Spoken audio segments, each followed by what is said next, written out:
요한복음 13장입니다.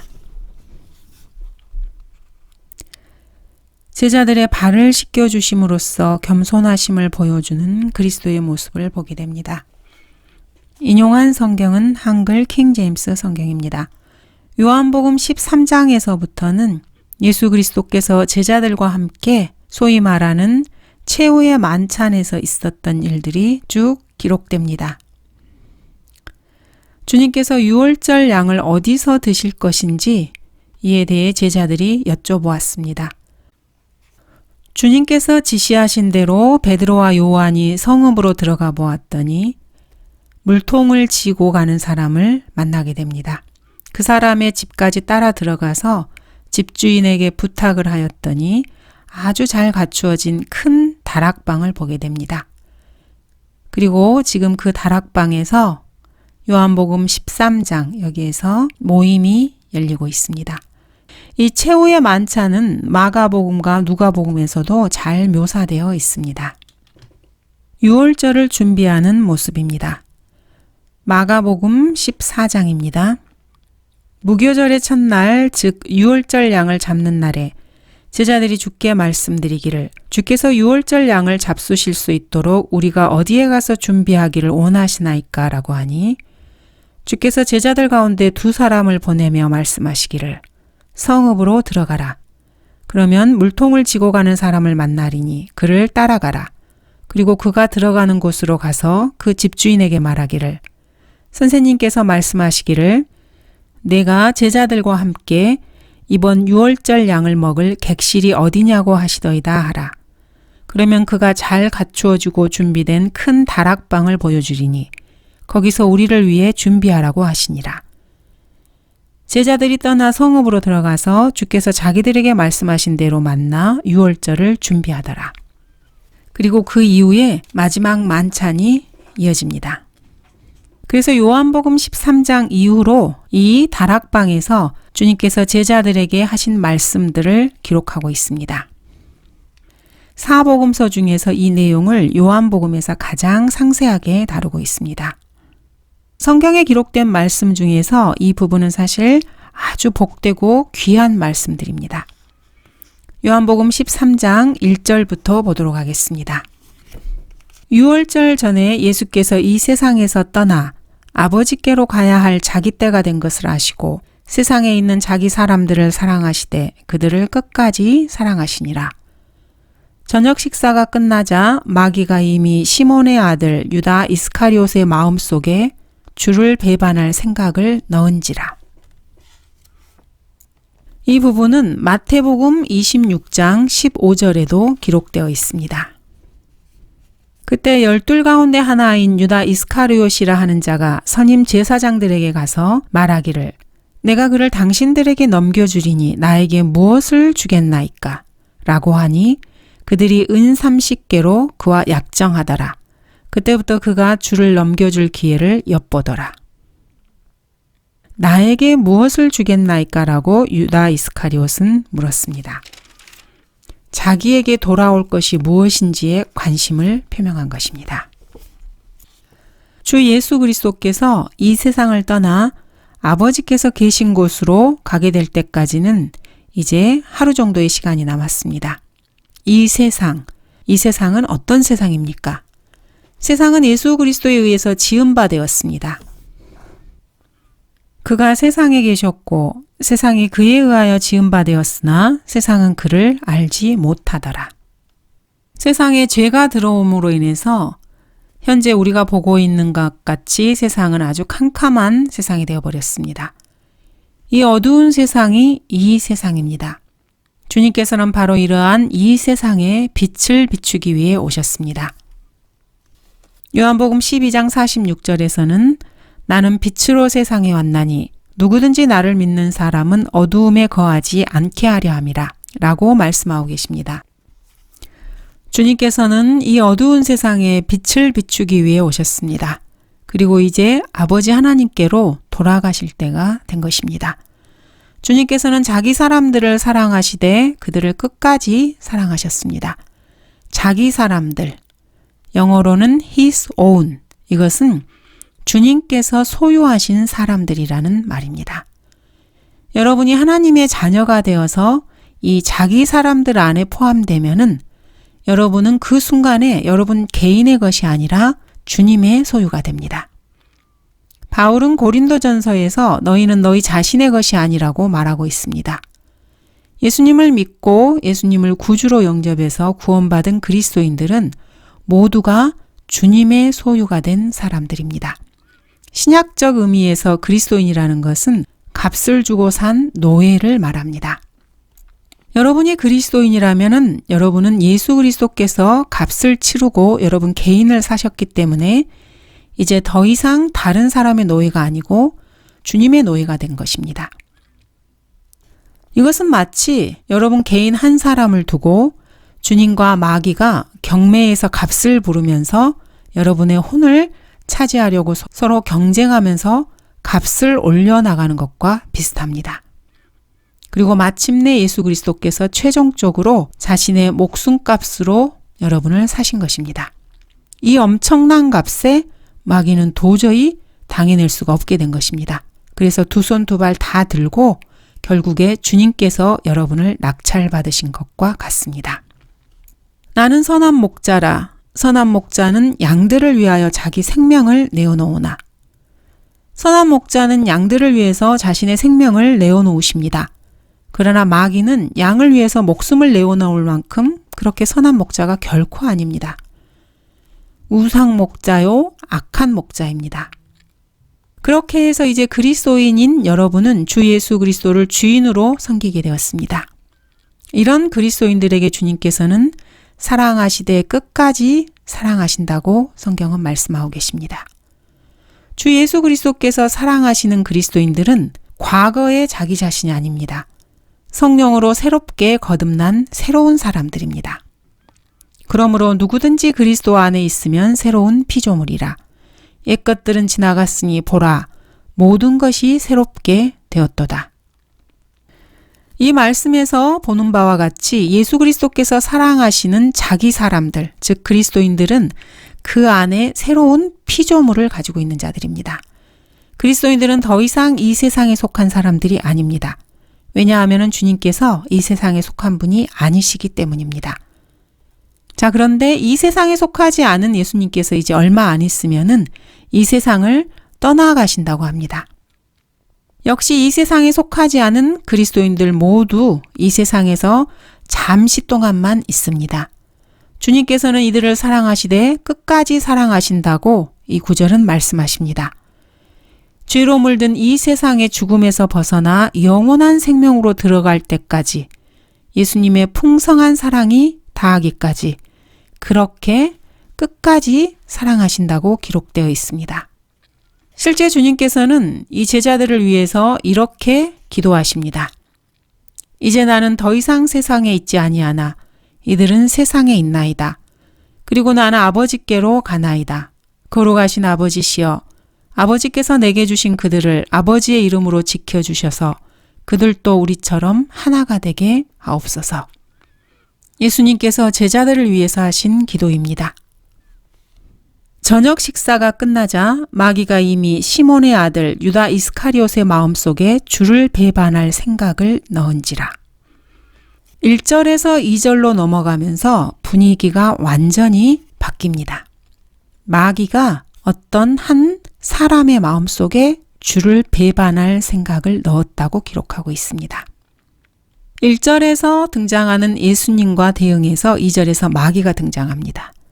1절에서 사랑이 나오고 이에 대응해서 2절에서는 배반할 생각이 나옵니다.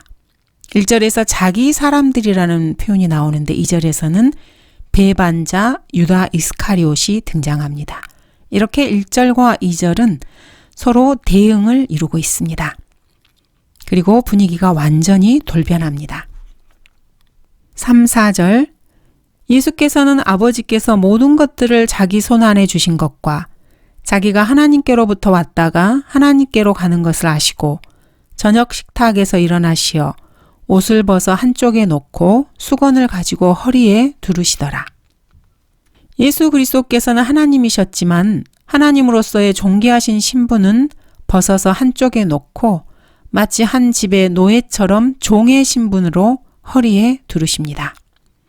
빌립보서 2장에서 하나님이신 주 예수 그리스도께서 종의 신분으로 오신 것을 보여주고 있습니다. 너희 안에 이 생각을 품으라. 곧 그리스도 예수 안에도 있는 생각이라. 그는 하나님의 형체로 계심으로 하나님과 동등하게 되는 것을 탈취라 생각지 아니하셨으나 오히려 자신을 비워 종의 형체를 입으시고 사람들과 같이 되셨느니라. 그리하여 사람과 같은 모습으로 나타나셔서 자신을 낮추시고 죽음에까지 순종하셨으니 십자가의 죽음에까지라. 여기서 주님께서는 옷을 벗어서 한쪽에 놓아두십니다. 이 모습은 부활하신 예수님의 모습을 보는 것 같습니다. 5절 대야에 물을 부으신 후 제자들의 발을 씻어주시며 또 허리에 두른 수건으로 닦아주시기 시작하고 앞에서 주님께서는 저녁 식탁에서 일어나십니다. 그 저녁 식탁은 유월절 만찬이었습니다. 이것은 사실 어린 양의 죽음을 의미합니다. 거기서 더 나아가서 주 예수 그리스도의 죽으심을 보여주고 있습니다. 그런데 주님께서는 죽음에서 일어나 부활하셔서 지금 하나님의 우편에 앉아 계십니다. 그리고 지금도 발을 씻어주시고 또 허리에 두른 수건으로 닦아주고 계십니다. 주님께서는 지금도 성령님을 통해서 그리스도인들을 말씀으로 양육하시고 말씀의 물로 닦아주십니다. 그리고 우리가 주님과 함께 살게 될 저 하늘나라에 합당하도록 우리 그리스도인들을 씻어주십니다. 주님께서 씻어주시는 것은 제자들의 발이지 몸이 아닙니다. 몸은 이미 깨끗하게 되었습니다. 10절에서는 이미 목욕한 사람은 발밖에 씻을 필요가 없으니 그는 온몸이 깨끗함이라고 기록되어 있습니다. 구원받은 사람은 이미 예수 그리스도의 피로 모든 죄가 다 제거되어서 깨끗하게 된 사람들입니다.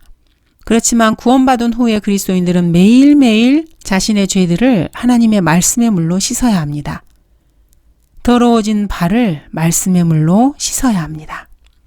더러워진 발은 하나님께서 그리스도인들을 부르셔서 하나님께서 인도하시는 길을 걷기에 합당하지 않기 때문입니다. 말씀으로 그리스도인들은 일상의 삶을 정결케 하고 그리스도인이 행하는 모든 행동을 깨끗하게 씻어야 합니다. 청년이 무엇으로 자기 길을 정결케 하리이까? 주의 말씀을 따라 조심할 것이니이다. 주님께서는 성령을 통해서 말씀의 물로 우리 그리스도인들을 씻어주십니다. 이것은 아주 능숙한 종의 솜씨처럼 보입니다. 주님께서는 발을 씻어주시고 허리에 두른 수건으로 물기까지 말끔하게 닦아주시면서 이 일을 완전하게 마무리하십니다. 여기서 주목해야 할 것이 있습니다. 지금 저녁 식사가 다 끝난 자리인데 유다 이스카리옷이 아직 그 만찬 자리에 남아 있습니다. 그리고 27절까지는 여전히 그 자리를 지키고 있습니다. 자, 그런데 로마 카톨릭에서는 유다 이스카리옷이 만찬석상에서 결코 빵, 즉 그들이 주장하는 성체를 받은 적이 없다고 끈질기게 주장합니다. 로마 카톨릭은 무슨 수를 써서라도 이렇게 주장할 수밖에 없습니다. 유다가 그 자리에 있었다면은 로마 카톨릭의 교리와 다르게 빵, 즉 성체를 받아먹은 사람이 지옥에 떨어졌다. 이렇게밖에 주장할 수 없기 때문입니다. 로마 카톨릭에서는 이것이 자신들의 교리와 정면으로 대치된다는 것을 너무나 잘 알고 있습니다. 자기 모순에 빠지는 구절이기 때문입니다. 그래서 어떻게 해서든지 성경에 기록된 이 사실을 다 무시하고 내용을 바꾸고 싶어 합니다. 그러나 로마 카톨릭에서 뭐라고 억지를 부리든지 간에 유다 이스카리옷이 예수님이 건넨 빵을 받아먹은 것은 엄연한 사실입니다. 2절은 저녁 식사가 끝나자 마귀가 이미 시몬의 아들 유다 이스카리옷의 마음속에 이렇게 말씀하고 계십니다. 저녁 식사는 이미 다 끝난 상태입니다. 이 구절은 지금 유다 이스카리옷이 소위 말하는 성체를 받아먹은 성대한 성찬식에 참여해서 성찬을 받아먹은 뒤에 마귀가 그의 마음속에 이렇게 기록하고 있는 것입니다. 로마 카톨릭 측에 대해서 사실 그대로 알려주고 있습니다. 성경에 이렇게 명확하게 기록되어 있는데도 로마 카톨릭은 덮어놓고 아니라고 우겨댑니다. 만찬이 2절에서 이미 다 끝났고 유다 이스카리옷은 30절이 될 때까지 아직 떠나고 있지 않는데 그가 빵과 포도주를 받아먹은 것은 의심의 여지가 없습니다. 7절 예수께서 대답하여 그에게 말씀하시기를 내가 하고 있는 일을 내가 지금은 몰라도 이후에는 알게 되리라고 하시니 6, 7절 그 다음에 시몬 베드로에게 오시니 베드로가 주께 말씀드리기를 주여 주께서 내 발을 씻기려 하시나이까 라고 하더라. 예수께서 대답하여 그에게 말씀하시기를 내가 하고 있는 일을 내가 지금은 몰라도 이후에는 알게 되리라고 하시니 자, 여기서 이후라는 것이 언제를 말하는 것입니까? 가깝게 보면은 베드로가 자기 자신의 발을 씻어야 할 때가 온 그때를 말합니다. 멀리까지 보자면은 베드로도 장차 다른 사람의 발을 씻어주게 될 그때를 말하기도 합니다.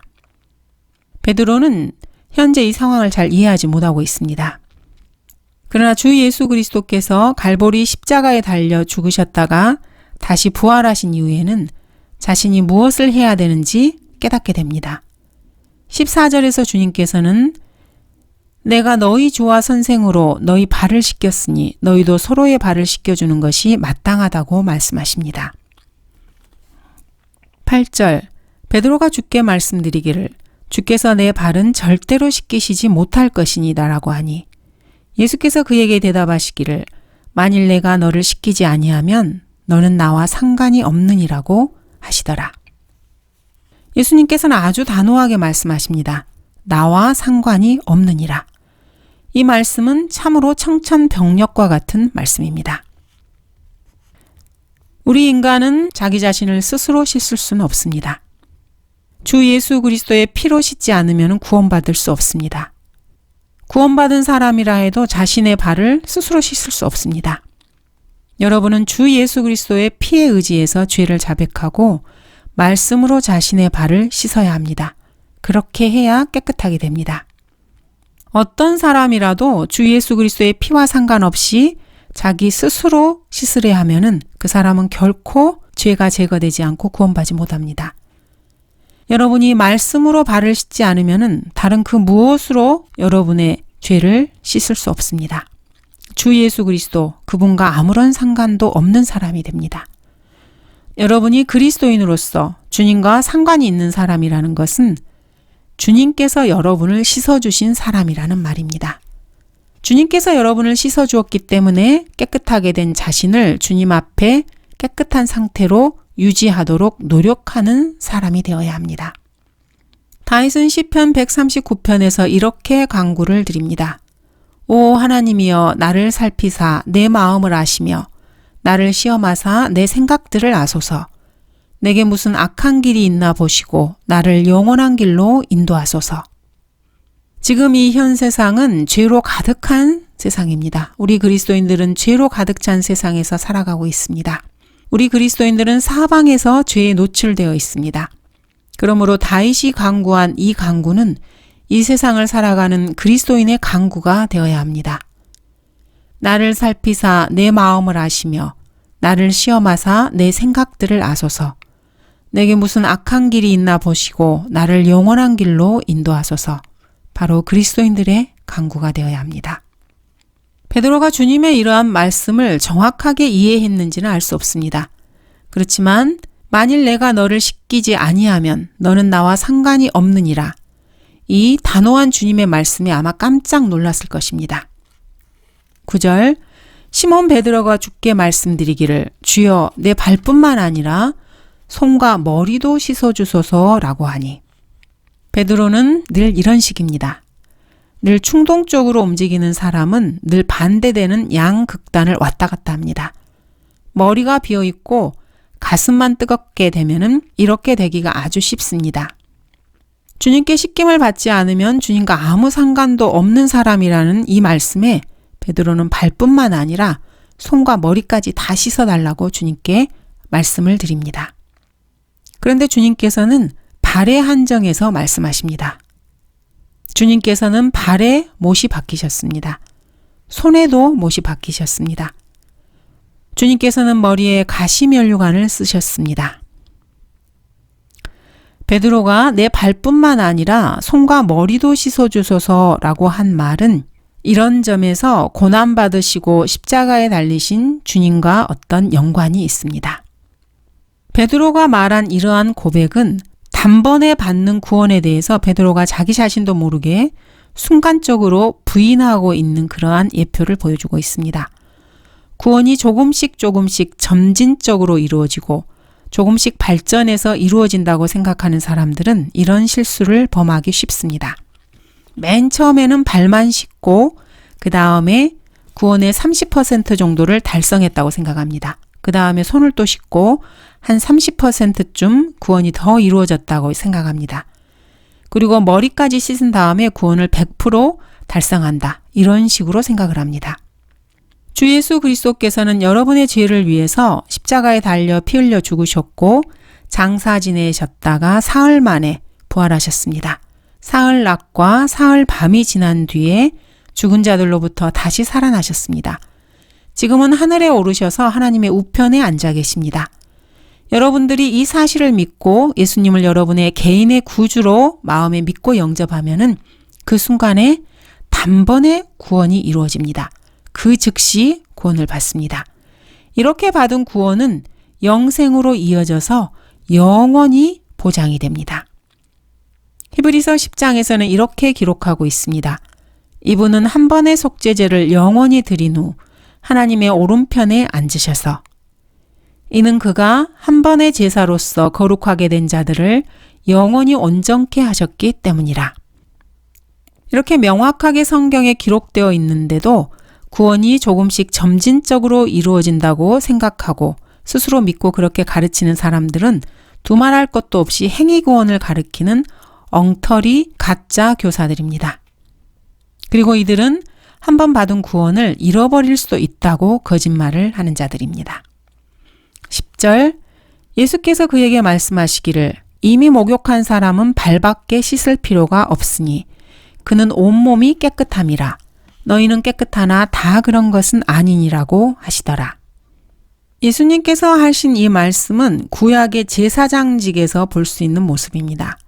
아론과 그의 아들들이 제사장들이 된 다음에 그들은 온 몸을 율법에 따라 씻어야 했습니다. 그런 다음에 그들은 매일 섬길 때 손과 발만 씻으면 되었습니다. 제자들의 매일의 삶에서 그들이 한번 목욕을 하거나 샤워를 하고 나면은 집에 들어갈 때는 샌들을 신거나 맨발로 걷기 때문에 길에서 묻은 먼지만 씻어내면 됩니다. 영적으로 그리스도인들에게 적용할 수 있습니다. 한번 구원을 받고 나면은 그리스도인들은 매일의 행보에서 이렇게 말씀의 물로 매일매일 씻어야만 합니다. 이미 구원받은 사람은 또 구원받을 필요가 없습니다. 그리고 받을 수도 없습니다.